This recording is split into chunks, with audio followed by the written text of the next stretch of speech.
fandiniana lalina ny baiboly. Manasanao hiaraka anaraka izany dinika izany ray.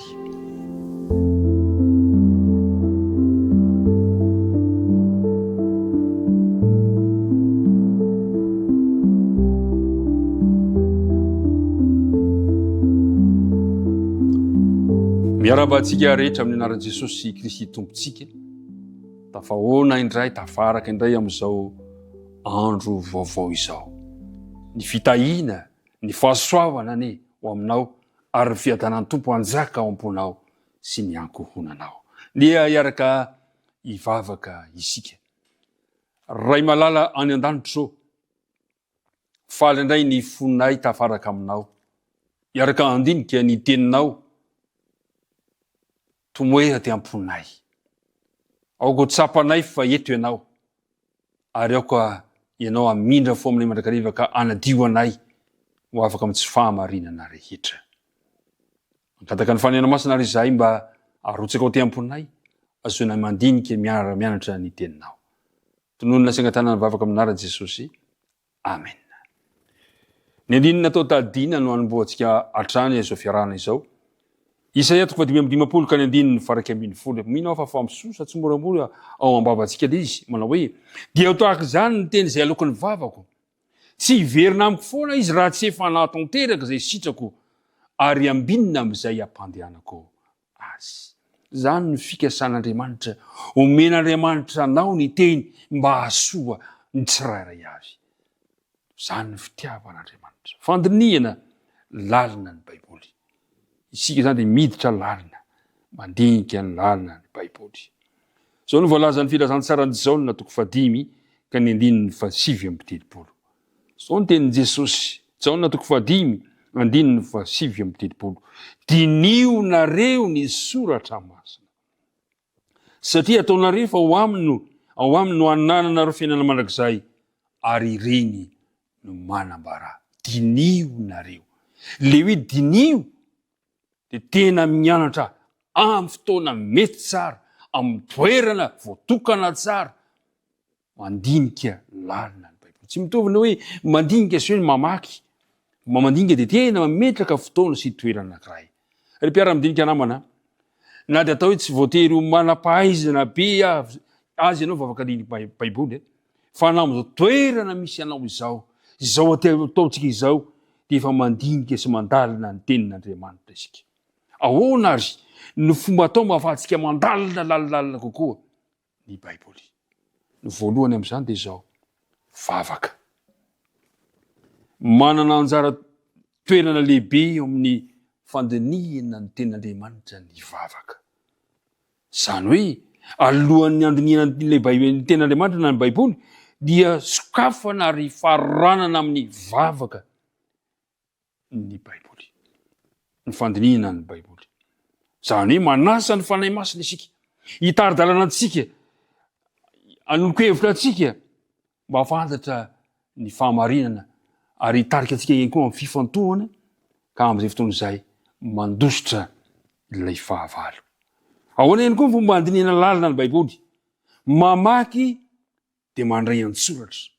Mahafinaritra ny mianatra Baiboly, sady manana penina ianao eny am-pelatananao, misy taratasy, dia eo ianao sady mamaky ianao, no mandray an-tsoratra, azonao atao ihany koa ny manipika, raha misy zala tianao tsindriana, tianao tadidy le izy.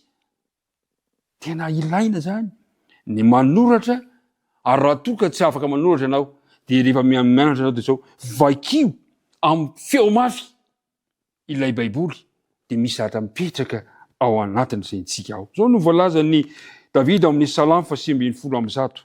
Salamo 121 ka ny andininy 5. Andininy 5 sy ny 9 manao hoe, ny didinao no saintsainiko ary hodiniako ny lalanao. Ny didinao no iravorafoko, tsy ho adinoko ny teninao.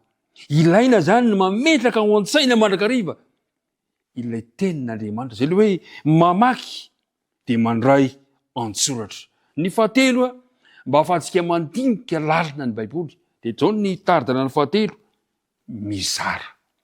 io ndraindray no manahirana, io ndraindray no tsy mahazatra kanefa ny zavatra anankiray rehefa ny olona tia mizara, matoa izy afaka mizara, de misy eo am-pelantanana.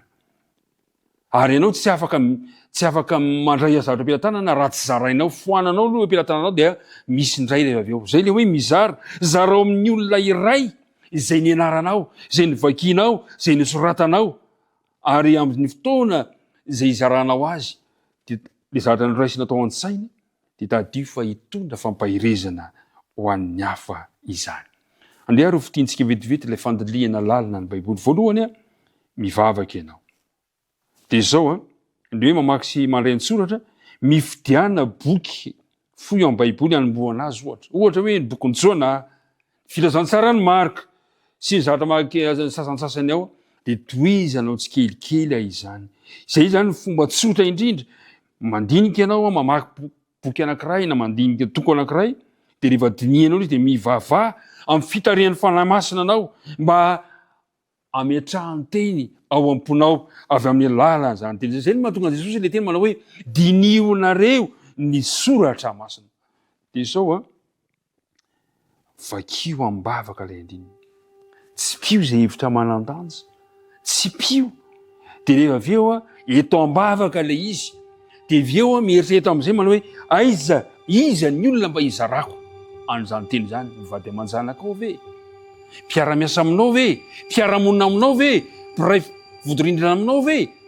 Mpiara-mivavaka ve? Zarao zany amin'ny fotoana anankiray, de hitanao fa mitombo ianao. Rehefa mitombo amin'ny fahasoavana ny vahoaka an'Andriamanitra, dia mahazo fahalalana mazava momba ny tenin'Andriamanitra izy. Tadio tsara fa rehefa mamaky ny tenin'Andriamanitra mandinika ianao, dia ahita fahazavana vaovao isanandro, ahita fahamarinana isanandro, ahita ny fahatsarany tenin'Andriamanitra isanandro.